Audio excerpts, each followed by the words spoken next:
story appears ordinary until you see the core side of it. And what you're looking for is the story behind the news. We bring it to you from Lagos, the commercial capital of Nigeria. Giving you all sides and political stories round the clock. Every detail from the start line to the final whistle. CoreTV News, expanding your view.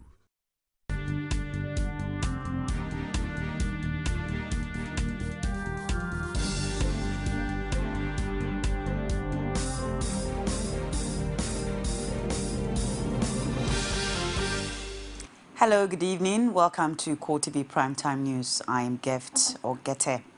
In our major story, the People's Democratic Party says President Goodluck Jonathan is not a president of any tribe or religion, but that of all Nigerians.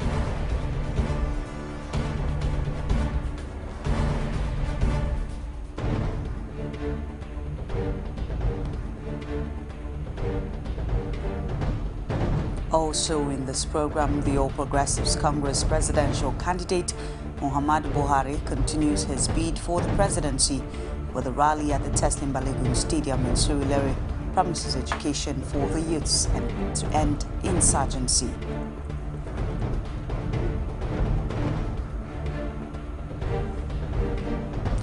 The Catholic Church urges Nigerians living in volatile areas to stockpile food and other essential commodities in case of electoral violence.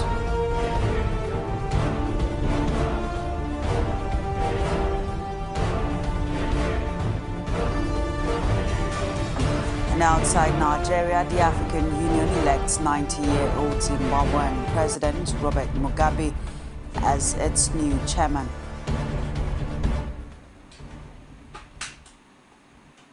Thanks for staying tuned with us. Now, details of the headlines and other stories. The People's Democratic Party has warned some ex-militants who have been threatening violence if President Goodluck Jonathan loses the February 14th presidential election to stop doing so. The party warned them to realize that the president remains the president of all Nigerians, irrespective of their tribe, religion, and religious region and religious belief. National Publicity Secretary of the party, Olisa Metu, stated this in an interview with a group of journalists in Abuja on Friday. Among those who have made such threats were former leaders of Movement for the Emancipation of Niger Delta Government, Ekpem Mukbolo Tompolo, and the leader of the Niger Delta People's Volunteer Force, Dokubo Asari. But Metu, in his reaction, says such comments by the party supporters must stop, warning that the president, who is an Ijaw man like these ex-militants, must not be labelled as the president of the Ijaws. He also called on those campaigning for the party and the president to be decent in their languages, adding that the founders of the party were men of honor. On the plating of the president with stones and sachet of pure water in some northern states, Metu said that should not be used as a sign of rejection of the PDP presidential candidate. Governor Liel Imoke of Cross River State has promised President Goodluck Jonathan that the state will give him 1.1 million votes in the February 14th poll. Imoke made the promise on Friday during the People's Democratic Party presidential rally in Calabar. Imoke, who doubles as the South-South coordinator of the PDP presidential campaign organization, says the state will mobilize all its supporters to ensure that President Jonathan is re-elected. He says Jonathan deserves a second term in office due to his outstanding performance in his first term. Also speaking, Benedict Ayade, the PDP governorship candidate in the state, also assured Jonathan of victory in the state. He also urged those yet to collect their permanent voter cards to do so, saying that it is the only tool to be used in re-electing Jonathan. The National Association of Nigerian Traditional Medicine Practitioners in Ekiti State has warned politicians against bloodshed in the coming elections. The association also appealed to clerics to stop prophesying doom for the country, a situation it says can further ignite tension and cause chaos in the polity. at its maiden meeting of 2015 held in Ado-Ekiti on Friday, where over 4,000 members across the 16 local government areas of the state converged to offer prayers. The association endorsed President Goodluck Jonathan's re-election bid. Briefing newsmen in Ado-Ekiti, the state chairman of NAPTEMP, Jacob Ori-Samika, says Jonathan is an humble person who can be trusted with power. He also expressed worries over the doom being prophesied by some religious leaders. The association urged Nigerians, regardless of faith, to continue to pray for the survival of the country. As the presidential election gradually draws near, the campaign train of the All Progressives Congress for the election came to Lagos with a promise by the presidential candidate of the party, Muhammad Buhari, to make education the cornerstone of his administration. He also promised to fight corruption and insecurity. Kazim Kasili's report on this rally is presented from our studios. Well, we do apologize that we cannot bring you that report. We'll set it out and bring it to you in our subsequent news bulletins. The presidential candidate of the All Progressives Congress, Muhammad Buhari, says his party has superior programs to end the current spate of insecurity, corruption, and pave the way for massive infrastructure development of Nigeria if elected. Buhari stated this at the Palace of the Oba of Lagos, Rilwan Babatunde Akiolu. Abiola Luwole was there and he brought back this report presented from our studios.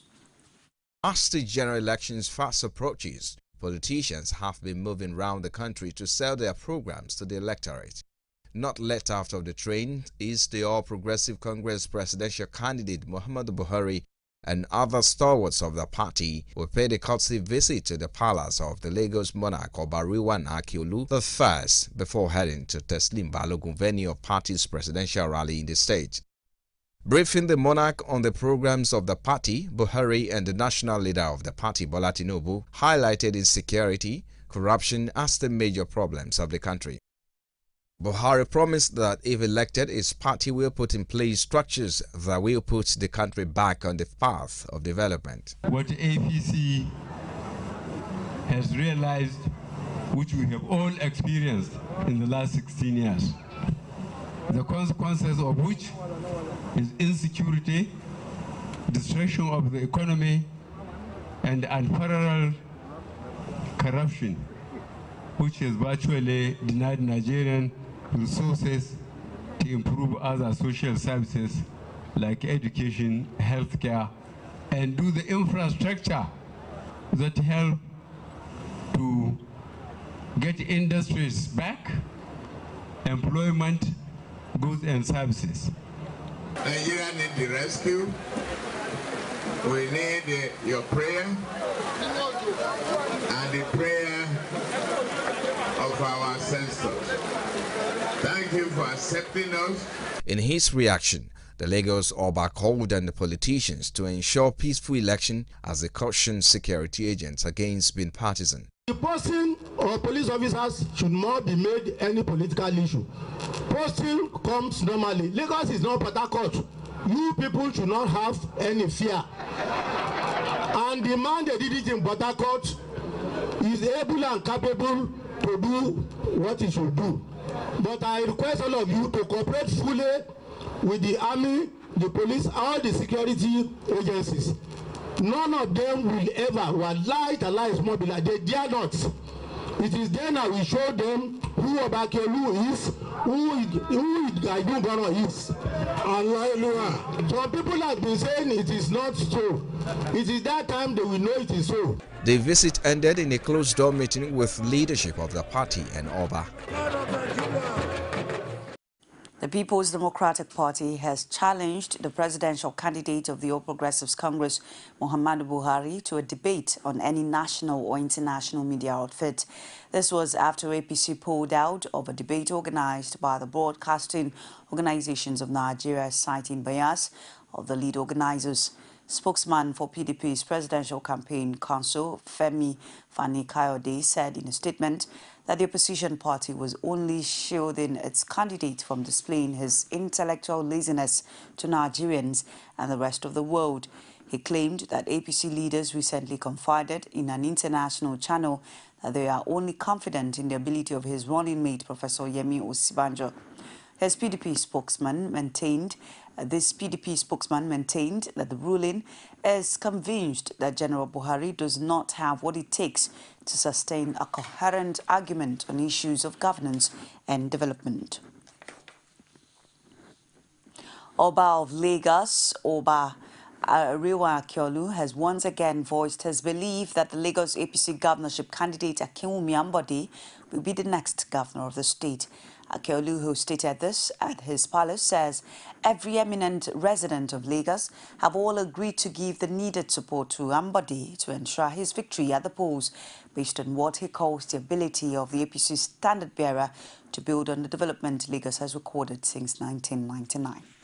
My very self, with other right-thinking members, imams, bishops, and top prominent citizens of Lagos pick Akin Ambode, and inshallah, it will be the next governor of this state to improve on what my son has done. But in the incoming dispensation, Lagos will never lag behind. The Catholic Caritas Foundation of Nigeria has expressed fears over a possible outbreak of violence in the forthcoming general elections, with a call on citizens in volatile places to stockpile foods and other essential commodities in case shops are not opened for some days. The CCFN, an organ of the Catholic Bishops' Conference of Nigeria, also advised churches and mosques to set aside some funds to deal with a possible humanitarian crisis that may arise after the polls. The Executive Secretary of CCFN and National Secretary of Justice, Development and Peace Committee, Evaristus Basi, who disclosed this during a press briefing in Abuja, also advised Nigerians to be prepared to mitigate the impact of possible outbreak of violence during the elections. Basi recalled the several forms of humanitarian crisis already brewing in Nigeria, including the silent Sahel food crisis affecting the food and nutrition needs of Sokoto, Kebbi and Yobe states, and the post-flood humanitarian crisis, with many still to recover their livelihood even after billions of naira were collected. Meanwhile, the Catholic Church says it will deploy 4,889 observers in 23 states of the country who will stay back to observe the elections till the end. You're watching CoreTV Prime Time News. We'll take a break. Stay with us.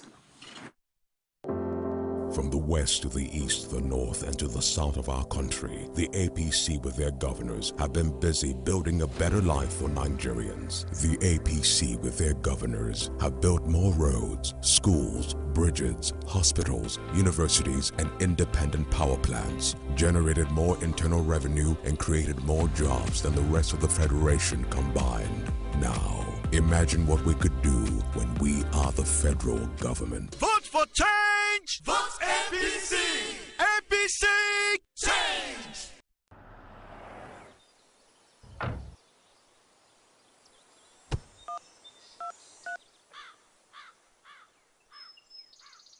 Your account is too low for this call.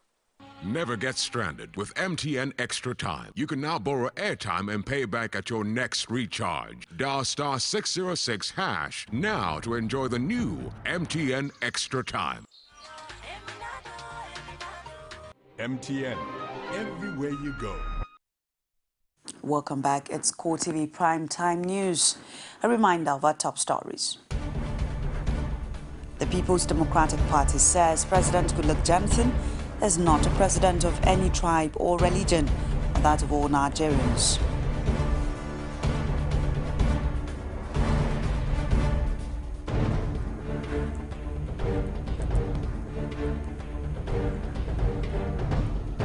The All Progressives Congress presidential candidate Muhammadu Buhari continues his bid for the presidency, with a rally at the Teslim Balogun Stadium in Surulere promises education for the youths and to end insecurity.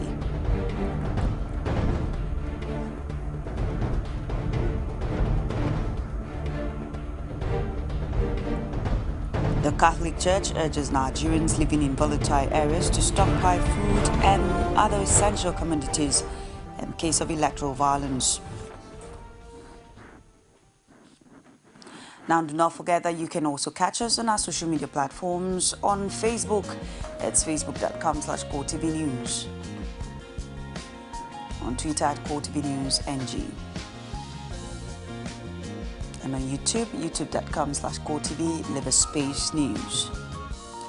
The Bauchi State Governor Issa Yuguda has accused the Minister of the Federal Capital Territory, Bala Mohammed, of being the sponsor of the youth who pelted stones on President Goodluck Jonathan in Bauchi. Yuguda made this known through his Deputy Chief Press Secretary, Dalami Baban, saying security reports indicated that the attack on Jonathan's convoy at the Bauchi People's Democratic Party presidential rally was masterminded by Abuja politicians. They said the FCT minister acted in a manner that offended the Northern culture of respecting the elders and that he has betrayed Yuguda as a mentor. Asked if the feud between the governor and the minister will not mar the chances of PDP in the general elections, Danlami says the PDP in Bauchi belongs to Yuguda. A survey of eligible voters in Kaduna indicates a 26% gap between the two leading governorship candidates in the state.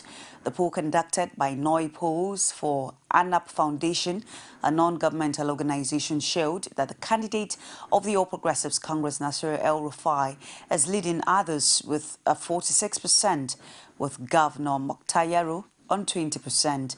It, however, noted that the 23% of respondents have not made up their minds on who to vote for and would be crucial to the outcome of the election. The survey results released in Abuja also showed that youths between the ages of 18 and 29 years and the working class between 30 and 60 are more inclined to vote for El-Rufai, while the senior citizens who fall in the 61-plus age group opted to back Governor Yero. Less than 3 weeks to the general elections, the Kwara State chapter of the People's Democratic Party has kicked off its gubernatorial campaign in Moro Kwara North. The campaign, graced by the Niger State candidate Umar Nasco, has Simeon Ajibola promised the people of Kwara an all-inclusive government if voted into office. Rashid has more.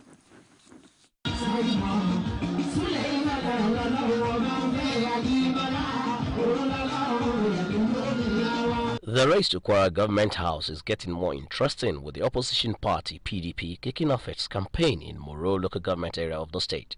In his address, the chairman of the Kwara State PDP, Iyola Oyedepo, laments what he tagged as politics of godfatherism in practice in the state, as he charged the people of Kwara to vote PDP as the party promises Kwara workers maximum working benefits and local government autonomy. Workers in Kwara State will smile because for a long time, workers of Kwara State, they are the least paid in this country. Under our own government, it will not be so. Local government fund will no more be deducted because our governor has told us repeatedly that it's not going to touch the local government fund. Therefore, we want everybody to go and work very hard so that by the 14th day of February, Jonathan and Sambo will make it. In his goodwill message, the Niger State governorship candidate Umar Nasco urged people of Kwara to maintain peace and allow peaceful conduct of the election. We must be disciplined in our conduct. We must not allow ourselves to be provoked on the day of election, as this is only a sign of losers. We are not losers. We are winners. We are only setting out to regain a mandate which is rightfully ours. And it's my earnest prayer that on the 29th of May, inshallah, because God, the Almighty, has already accepted our prayers. The PDP governorship candidate Ajibola Simeon, on his part, vows to bring new development to the people of Kwara if elected as governor. We bring in development, education, and equitable distribution of resources all over the health challenges, water supply, and infrastructural provisions like in areas of road network, both in urban and rural areas. brothers and sisters, we are for you and you are for us. Vote for us. We keep our promises. You know me very well. Even when I was with them, I keep my promises. I discharge my duties without any fear or favor. As the campaign train moves to another local government, the February 28th governorship election in Kwara is no doubt going to be what the people are looking out for. Rashid, CoreTV News, Moro. Nigeria's military authorities say top officers of the multinational task force are being squeezed on the loss of the military base in Baga, alongside the large consignment of arms and ammunition attached to the troops. Defense headquarters said through a series of tweets that the action is a normal military procedure in major operations. The military added that the essence is to extract and collate relevant information for subsequent missions. It also noted that the exercise could lead to or determine appropriate disciplinary action for any of the officers found culpable. The new spokesman of the Nigerian Army has formally assumed office few days after his appointment. Colonel Sani Usman as the acting director, Army Public Relations, following the appointment of Brigadier General Olajide Laleye as the commander of the 4th Brigade in Benin City. The former Army spokesman is convinced the new man will excel in the face of the current security challenges.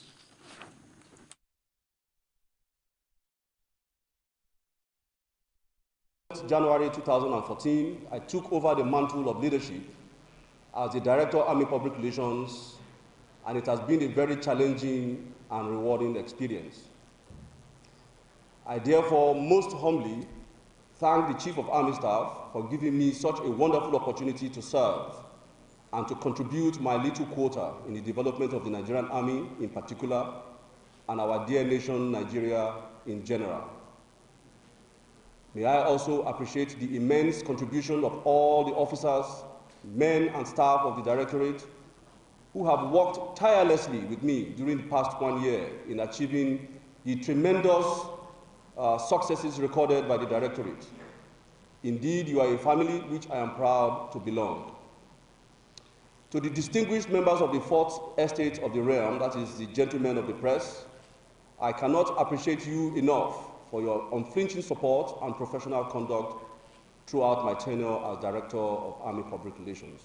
I'm conscious of the expectations and the demands of the Office of the Acting Director of Army Public Relations, and I promise to do my best and to be loyal and dedicated.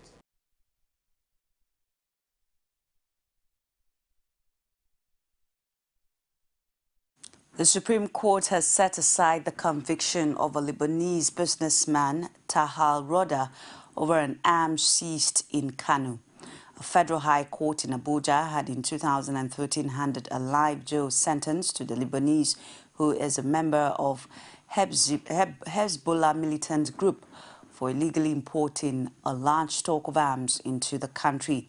But in a judgment delivered by Justice Musa Mohammed on Friday in Abuja, the Apex Court held that the convict should have been tried where the alleged crime was committed. Justice Mohammed said that miscellaneous offences under which the Lebanese was tried and convicted is not known to the nation's law. Except for terrorism offences, you should try an accused person in the judicial division where he or she is alleged to have committed the offense.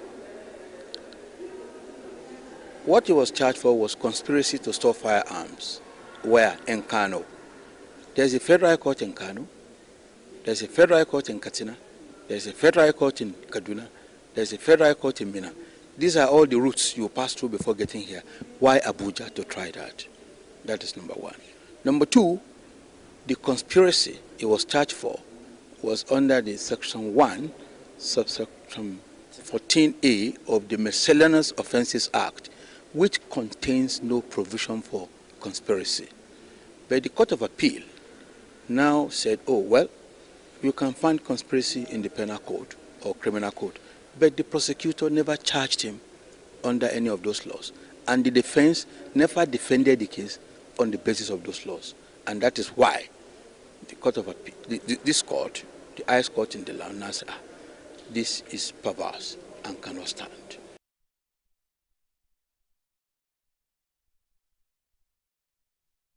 Over 200 people displaced from the northeastern town of Baga and Monguno are taking refuge in Kano State. The Director General of the Kano Hisba Board, Abbas Safi, disclosed this to journalists in Kano. He ordered that government is officially taking care of the needs of the displaced persons. We have received about 30 of them yesterday, Wednesday, the 28th of January 2015. Today, we woke up with about 203. So that was how we started last year, November 2014, where there was an eruption of violence at Mubi in Adamawa State and Michika, all in Adamawa State. We started receiving with 20 number of internally displaced persons, but before you know it, before Christmas, December 2014, the number has increased to about 4,000 of the internally displaced persons. Now, as of today, as of 4 o'clock, we have about 243 internally displaced persons. The materials, donations from NEMA, State Emergency Agency here in Kano, and the general public.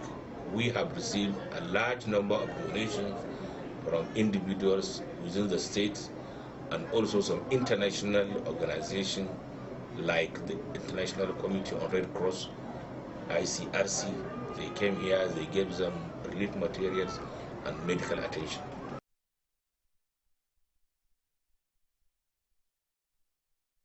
The Supreme Court has ordered the continuation of the stalled trial of a former aviation minister, Babalola Borishade, and others for alleged forgery and corrupt enrichment.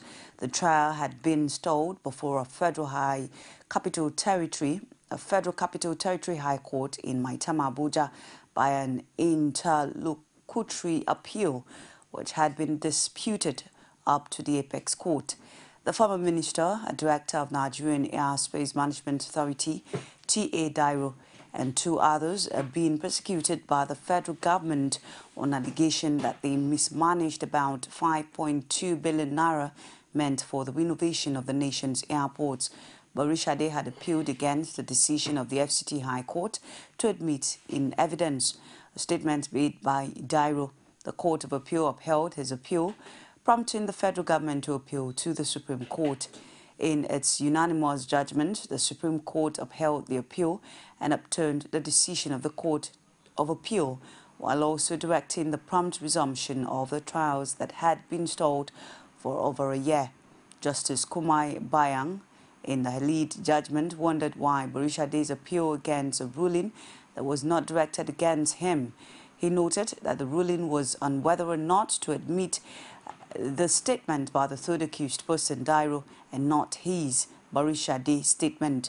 The court, in an earlier judgment, also set aside the decision of the Court of Appeal in the appeal filed by Dairo and others in relation to the same ruling of the trial court, which admitted his, Dairo, statement in evidence. The Apex Court held that from evidence before it, the trial court was right to have held that the statement was made voluntarily. It ordered the trial court to readmit the statement and continue the trial. A federal high court sitting in Bini, Edo State on Monday failed to rule in the 25 billion naira money laundering and abuse of office charge brought against Michael Igbinedion and Charles Egboibodin due to the absence of trial judge Justice J. Liman. Justice Liman had earlier fixed January 30, 2015 for judgment after the adoption of written addresses by counsels to AFCC, Rotimi Jacob, and defense lawyers held by Mike Ezekome. The accused persons, along with their companies, were arraigned by the AFCC on an 81-count charge bordering on money laundering, misappropriation of funds, conspiracy and abuse of office. Although the court did not sit today, Justice Liman had already left a message for the parties informing them that the ruling had been fixed for March 6, 2015.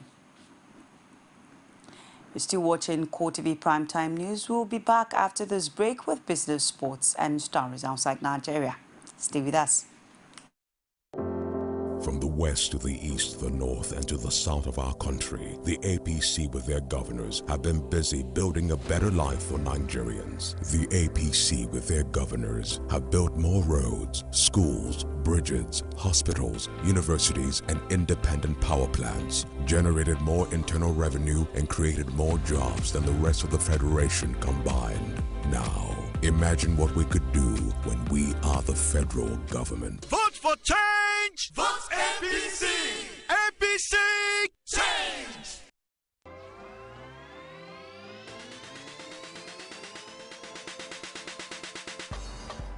Which person can you carry?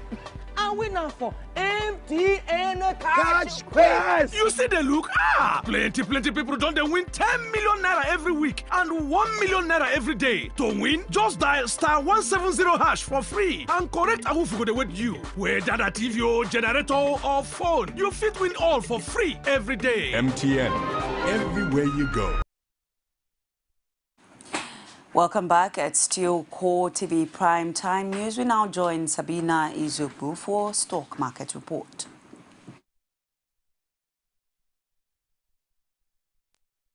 CoreTV News Stock Market Report is brought to you by MTN. MTN, everywhere you go.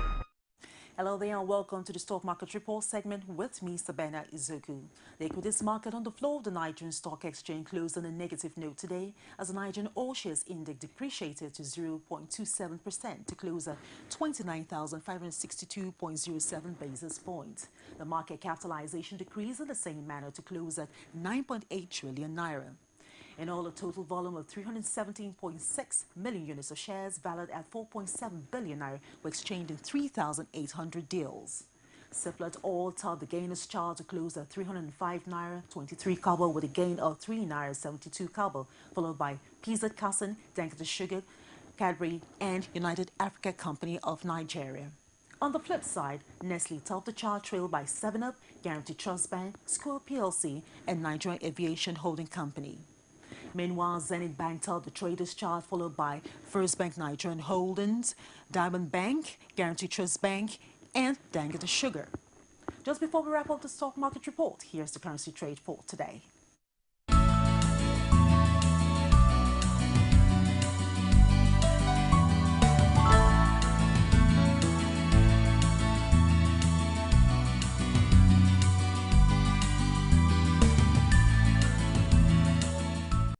CoreTV News Stock Market Report is brought to you by MTN. MTN, everywhere you go.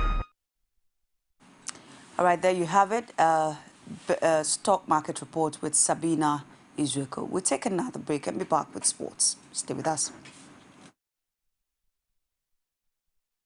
You can now watch CoreTV News live from anywhere in the world on our website, www.coretvnews.com. Click on Live TV on our website and watch us live. And welcome to CoreTV Primetime Days. To follow us on Twitter, click on Twitter icon on our website.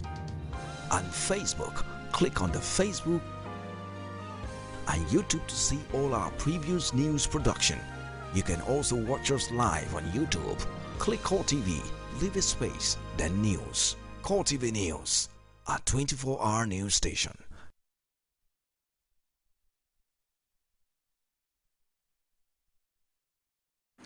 Welcome back. Now to sports.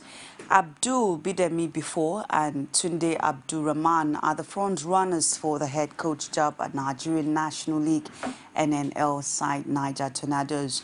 Before was on duty for Kogi United in the last season, while Abdurrahman tutored Wiki Torres to win promotions to the Elite League, but was considered surplus to requirements in the side's campaign in the top flight in the coming season. A competent source at the Mina Beige side said though 3 coaches were shortlisted for the top job, the dour and hot favourites to replace former handler Godwin Uwa. Niger Tornadoes finished the immediate past NNL division season on 4th position on 50 points. Spanish international striker Diego Costa charged with violent conduct after an alleged stamp on Liverpool's Khan during the Capital One Cup semi-final between Chelsea and Liverpool at Stamford Bridge earlier this week, has now been hit with a suspension by the Football Association. He has been banned for 3 matches by the Football Association after failing with his appeal against a violent conduct charge for a stamp on Liverpool's Emir Khan on Tuesday, and will now miss the match between Chelsea and Manchester City at Stamford Bridge this weekend. Spain international Costa was challenging for the ball of the touchline in the first half of the second leg League Cup semi-final tie at Stamford Bridge when he forcefully stood on Khan's spine. The incident went unpunished during the match, which Chelsea won 1-0 to progress 2-1 on aggregate, as referee Michael Oliver did not see the challenge. The FA subsequently charged Costa with violent conduct, a decision the player contested.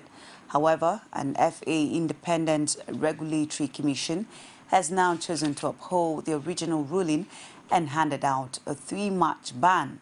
The news is a huge blow to Chelsea ahead of Saturday's top-of-the-table clash with Manchester City at Stamford Bridge. He will also miss out on a trip to Aston Villa on February 7th and the home match with Everton 4 days later. Top seed Novak Djokovic beat defending champion Stan Wawrinka in another dramatic 5-set contest to reach the Australian Open final. The Serb won 7-6, 7-1, 3-6, 6-4, 4-6, 6-0, the third year running. They have played 5 sets at Melbourne Park. Djokovic, chasing a 5th Australian Open title, will play Britain's Andy Murray in the final on Sunday.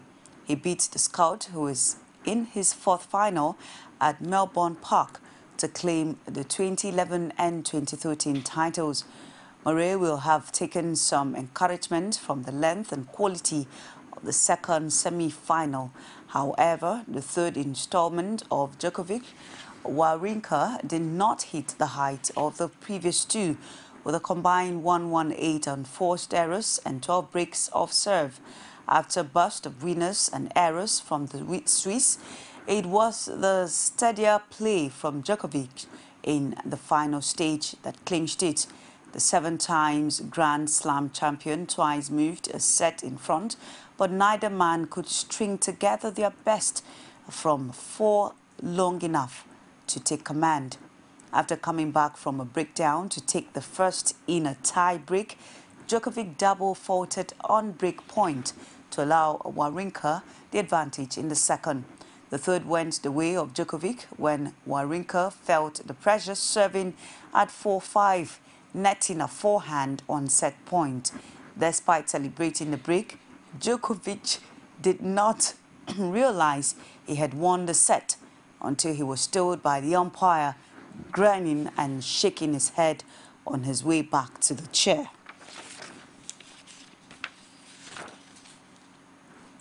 And now outside Nigeria, Zimbabwean President Robert Mugabe took over the post of African Union chairman on Friday, replacing Mauritania's President Mohamed Ould Abdelaziz. Mugabe, Africa's oldest president, aged 90, shook hands with Abdelaziz in front of fellow leaders to applause at the AU summit in the Ethiopian capital. According to Mugabe, he says, by electing me to preside over this august body with full knowledge of the onerous responsibility that lies ahead, I humbly accept your collective decision. Mugabe, a former Liberian or Liberation War hero who, as Africa's third longest-serving leader, is viewed with deep respect by many on the continent. But he is also subject to travel bans from both the United States and European Union in the protests at political violence and intimidation. Mugabe, a former guerrilla leader, has ruled Zimbabwe since independence in 1980. He is accused of crushing opponents to ensure his ZANU-PF party won every election for more than 2 decades. Now to Japan. Japan and Jordan were working closely on Friday to find out what had happened to 2 of their nationals being held by Islamic State after a deadline passed for the release of a would-be suicide bomber being held on death row in Amman. Japanese Prime Minister Shinzo Abe said every effort was being made to secure the release of journalist Kenji Goto. Abe told the parliamentary panel they are gathering and analyzing information while asking for cooperation from Jordan and other countries making every effort to free Kenji Goto. Meanwhile, Jordan said on Thursday it was still holding the Iraqi woman prisoner as a deadline passed for her release set by Islamic State militants who threatened to kill a Jordanian pilot unless she was handed over by sunset. An audio message reportedly from Goto said the pilot would be killed if Jordan did not free al-Rishawi in jail for her role in the 2005 suicide bomb attack that killed 60 people in the Jordanian capital, Amman. We have been in a close touch with Kenji Goto's wife, but I cannot reveal the content of our conversations. Our first priority is Mr. Goto's release, and we have been requesting Jordan's help. I want to say that we are still in a close contact, and that we have a relationship of trust.